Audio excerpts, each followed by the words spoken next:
Oh, man, I hate Mondays. Nah, man, it's Tuesday. Wait. What day is it? You know what day it is. Tuesday. Brewsday Tuesday. Oh, fuck yeah! It's Brewsday Tuesday time with DreZ and Huck. Yeah, buddy, it is Brewsday Tuesday. I'm DreZ, and I'm alongside with my man Huck. It's not just Brewsday Tuesday, it's Fat Tuesday. Fat Brewsday Tuesday. Here at Brewsday Tuesday. Heck yeah, man. It is going to be a good one. Of course, like always, Huck from Huck's Beer Buzz is alongside me today. And, I know you were very excited having Brewsday Tuesday on Fat Tuesday. You got brought all the decor. We got the beads on. Yeah, and of course we're gonna have a very Mardi Gras themed Brewsday Tuesday. That's right. I brought my friend. It's a alligator head. You can't see it on the radio, but I guess you probably don't know the difference between an alligator and Al the alligator. You said, right? Yeah, Al the alligator. You know the difference between alligator and crocodile? Well, I was gonna ask you, how do you know it's definitely a crocodile? Well, because or not a crocodile. The difference is one of them will see you later, and the other one's going to see you in a while. Al's gonna see you later. Where's my drum beat? I think it's actually something about their teeth, like if the teeth hangs out or something. I don't know. They'll all eat you. Just stay away. Yeah, either way, all dude. From a Abita beer. Yes, Abita beer. This is what we're doing, as it is. A Fat Tuesday, Brewsday Tuesday. We got Abita's Purple Haze, and I'm sure there's a reason why you picked Abita. Yeah, Abita's like a very old craft brewery, at least 20 years, right? And they are right across Lake Pontchartrain from Nolans. And they you drive like 26 miles across this bridge, and there they are. They have a wonderful brewery there where they have lots of good beer. And this is their flagship brand. Yeah, I would say that this is one of their go-tos. I'm sure a lot of people have probably seen this one around. Purple Haze, obviously a great name. It's also a great beer. It's very light, very fruity. It's one of those just so drinkable brews. And it's not overly fruity. You know, you get a lot of your fruity beers that'll fruit you out. This will not. Mm-hmm. It's just very, very subtle, the raspberries. Well, while we're sipping on this deliciousness that is the Abita Purple Haze, let's talk a little bit about Mardi Gras, because I know you did some research, and you want to talk about some of the origins about it and whatnot. Well, in America, it started right around 1700. There was a French-Canadian explorer, Jean-Baptiste Le Monceau de Bienville. The Bienville is the important part. If you go to New Orleans, there's a Bienville Street at Bourbon Street, so you can a lot of cool stuff down there. Intersects Bourbon Street? Yeah, it intersects it. It's not as party hardy, I'm sure. Well, no, you try to keep it there, but it extends over sometimes. Yeah. So anyway, he actually started a town called Fort Louis de Louisiane, and that's where it started in 1702. The first Mardi Gras, 1703. They founded it in 1772, started in 1703. So, but what is it? Why? Well, basically, it's a celebration of Lent, or the start of Lent. The start of Lent. So they celebrate, and it really got going in the 1870s. Mm-hmm. And there was the Bacchus group, I think they were, and they brought out a head of an ox dragged by 16 men. And eventually it was a real ox, because part of Lent, apparently, in the Catholic tradition, is not to eat meat during Lent. Mm-hmm. So they would eat the fatted cow, the ox, before before Lent starts. Right. So it's a big party, ends on the Tuesday before, Lent. It's Tuesday when Lent starts tomorrow, And personally, I'm giving up, probably nothing. Yeah, I was trying to think. I haven't thought about what I might give up. It's tough. I'll think about that later. Maybe next segment I'll try and come up with something. I'll just try to be a better person. Yeah, there you go. I try to do that every year. I actually usually do something, like sweets or whatever. But one of the things I do like doing is like trying to come up with a workout thing. Like I'll do, I'll start with 1 push-up, or like 5 push-ups, 5 sit-ups, and 1 pull-up on day 1, and then on day 2 I double it, and then on day 3 I add another 5 and another 5, and then so by the end of the 40 days I'm ripped. Right. But of course I also don't stay with it. No, but I read a thing that said if you just do 1 push-up, set your goal as 1 push-up. That if you actually get down on the floor and do 1 push-up, you might well do 6. Yeah, you'll do 1 more. But we'll see. A couple more interesting things about it is that at one point a Russian count came over, and was in the parade, and that's why the colors are purple, gold, and green. Green, yeah. Because it's the purple stands for justice, gold for power, and green for faith. It was Russian Grand Duke Alexis Romanov.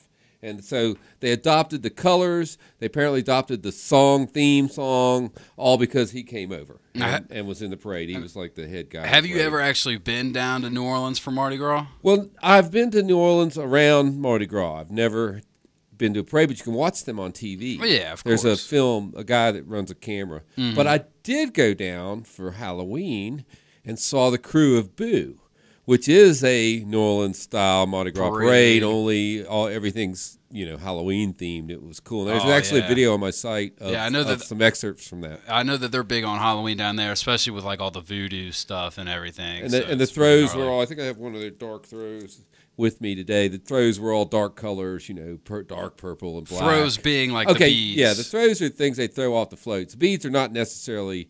They are, but they're not as big as you go downtown to Bourbon Street, and the beads are traded for something that I was told earlier. I couldn't say actually what the view of was. You can say what it is, just not that particular word. Boobies. Boobies is fine. If people see boobies, the one with the T is where I get in trouble. They will throw the beads to the person exhibiting the boobies. Of course. And so it's a big deal. Wow, yeah. So are you gonna whip them out? Am I gonna have to give you some beads? Give me some beads. And anytime I see one of my ladies, wife, children, whatever, with beads, I'm like, hey, did you earn those? Or they're like, no, we bought them. And they appreciate that coming from you. Not sure I believe them, though.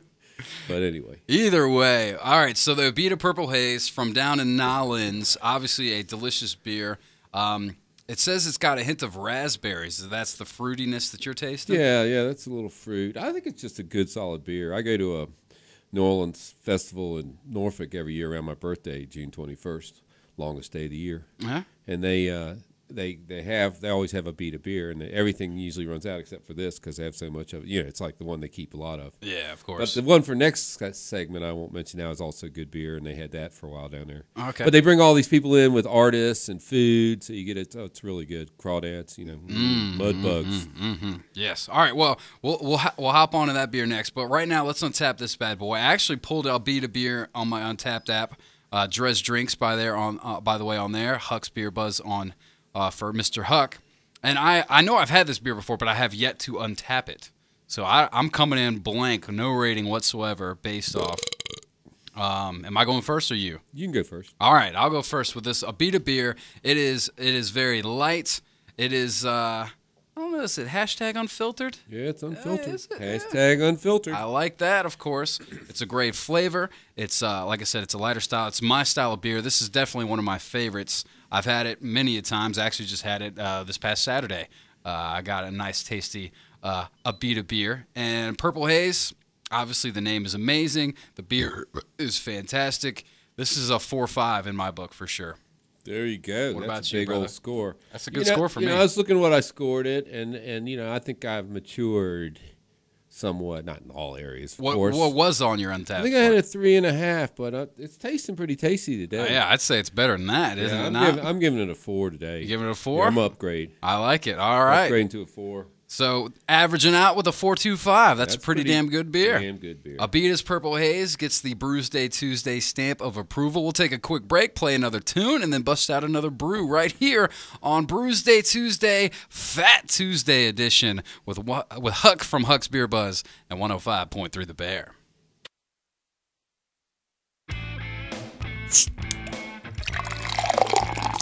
Hey, it's all about quality, not about quantity. Right? Let's get back to another round of Brewsday Tuesday with DreZ and Huck. Round 2 of Brewsday Fat Tuesday right here on 105.3 The Bear. I'm DreZ. Huck is here. We're back. And here's another one.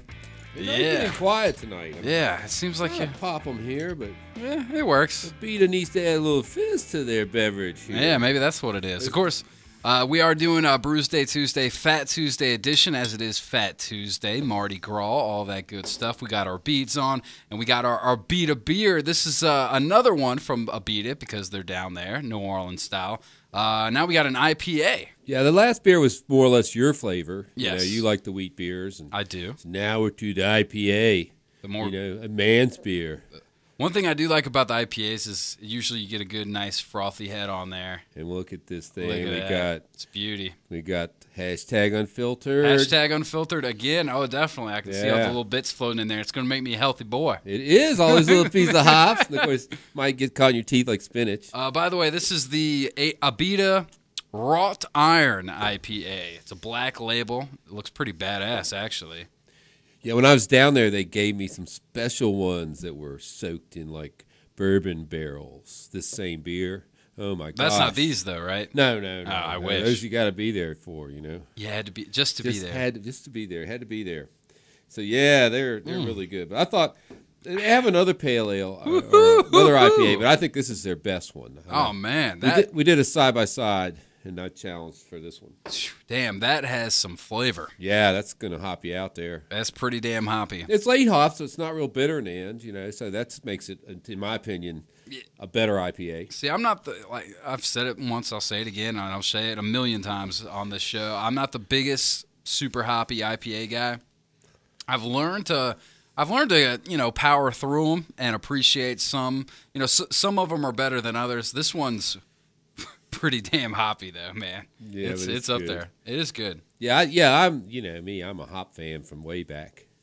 I'm looking for that Dogfish Head one. It's like the hoppiest beer ever, but it's not. But hey, back to Mardi Gras. Mardi Gras. There's one tradition that actually is a tradition for all of Epiphany, which is the time before Easter.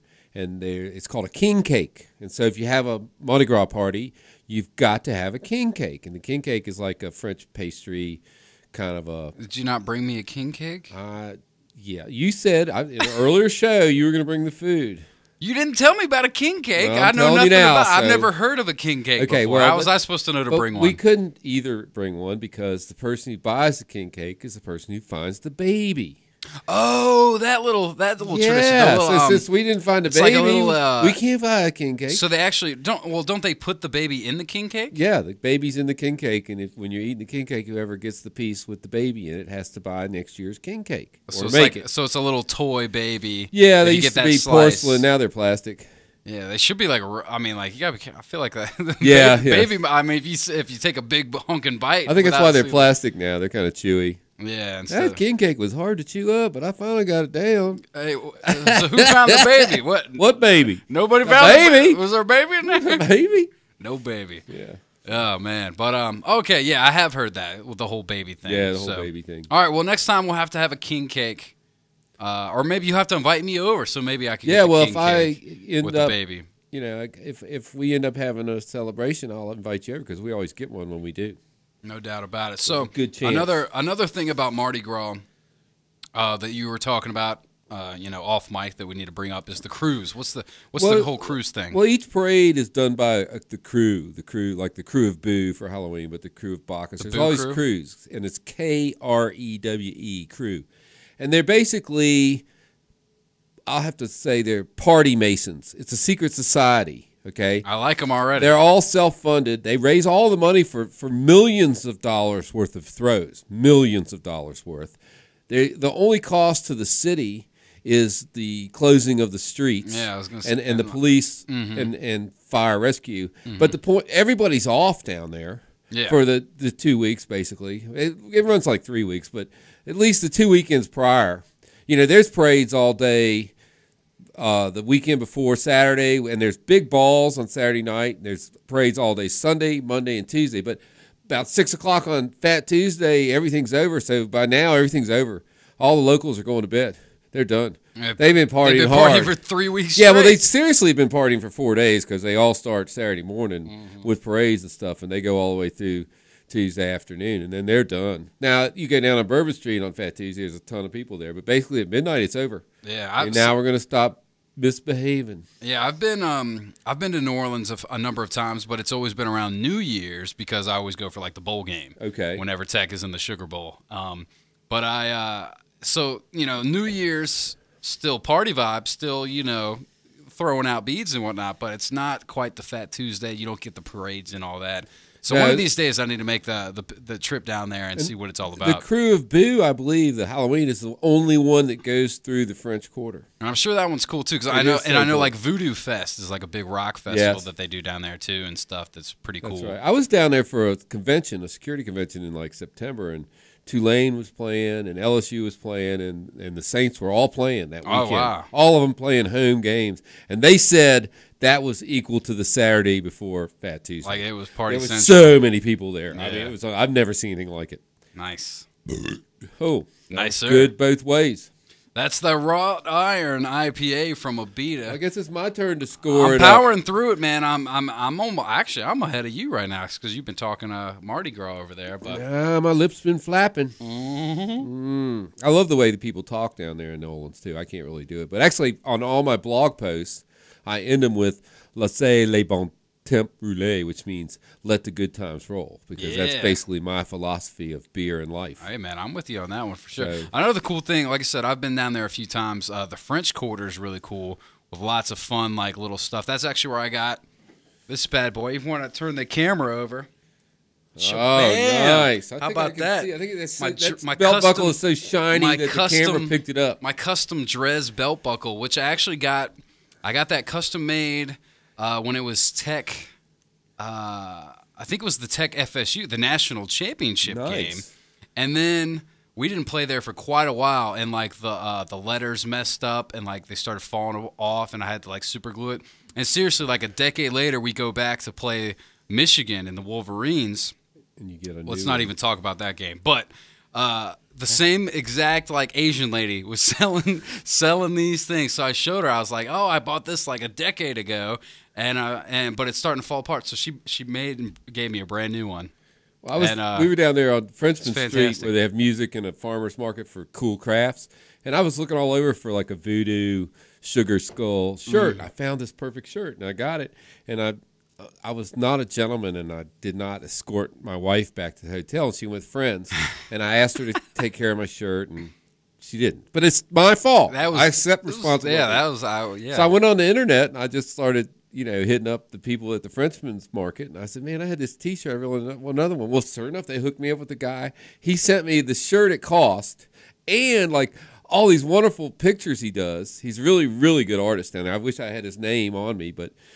Somebody hit me up on Facebook. I'll tell you who he is. He's my friend on Facebook, so look on my Facebook page. Yeah, man, there's just a lot and of it's cool just cool stuff art like he does. Yeah, dude, mostly art. sugar skulls and stuff. Yeah, the guy's a there's- sugar skull guy riding on a skeleton pony holding a sword. I mean, it's That's perfect. badass. Shirt. Yeah, that's perfect. That's great. I sure wore that one. If you can get down to New Orleans, no matter when it is, it's always a good time. But obviously around like a holiday, Mardi Gras, I'm sure the creme du mal or whatever the hell you want. There's so much to do down there. Yeah, but there's all. I remember some checking out like the pralines. aquarium. They got lots of casinos that are fantastic. The Food, French the Quarter, food, the food the is food. amazing. Oh my god! And of course there's 4 or Bourbon 5 Street. craft breweries here. All of them good. Oh yeah, fantastic. The So- Courtyard, I'll call them out. Which Very brings good. us right back to Ye Abita. Wrought Iron. Yeah, you want to go first on this one? Yeah, I mean, I'm still right up there in a 4, man. I love this beer. You love this beer. I You're love giving this it a beer. 4. I'm gonna give it a 4.25 because that's how much I love it. Ooh, 4.25. This beer is like a brother to me. All right. Well, I must say I don't like it quite that much. Obviously, IPAs aren't totally my thing, but it's still not bad. And as it's going down, it's starting to go down easier. You remember I can tell Huck's that rule: right if you don't like the style, you got to add a quarter. Got to add a quarter. Why is that a rule? Because if you don't like the style, you're gonna be all bitchy about it, and you're not gonna give it the score it deserves. So you Well, gotta give it a little bit. That might be your rating. That might be your rating system. That doesn't mean that's how I got to do it. I don't know. I'm just saying. I'm just saying. Well, I'm still going to give it a fair rating. Okay. I'm still going to give it probably more than I should. There you go. Now, I'm happy. Now I'm happy, I'm going to give it a 3.25. 3.25. 3.25, still better than average, above average. But like I said, since it isn't my style of beer, other people I'm sure will enjoy it more. But for me, Fair enough. Sometimes you got to step back and say, okay, I'm just going to compare this to other IPAs. I'm I'm it's not tough gonna for me to do compare- because That's I don't fine. drink too many That's fine. IPAs. So and it's tough. the public now knows our grading system, and they can. If you don't know, now score you accordingly. know. They Drinker. can score accordingly. Besides that, the BS factor on anything I say is at least 20. Well, without a doubt. HucksBeerBuzz.com. You can find him on all the social media and all that good stuff. DreZ Drinks on Untapped. Huck's Beer Buzz on Untapped as well. That's right. Always a pleasure, man. I appreciate the beats. Yeah, now we just got to drink till we pass out. It'll be just like New Orleans. All right, let's do it. We'll take a quick break. We'll be back with more rock right here. Brewsday Tuesday, Fat Tuesday edition. Wrapping it up on 105.3 The Bear. So that had to be like 18 minutes. Total? No, What do you mean? that section. That last